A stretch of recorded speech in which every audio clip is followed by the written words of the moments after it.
Today I'm going to be showing you how to cook a vegetable or a plant. As you can see on my left, there is tomatoes growing right now. My mom and I planted it. Me and my dad picked this up yesterday and they're already cooked. What do you call a tomato in Hmong?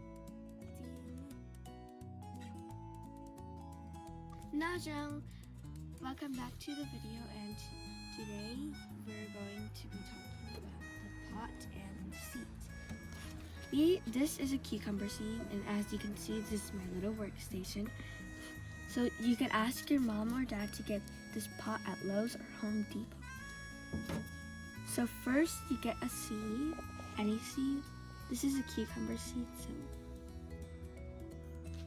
then you water it, not too much water.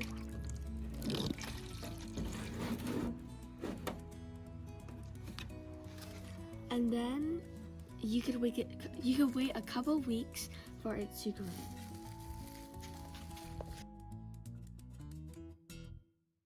Hi, today I will be teaching you how to say seed and cucumber.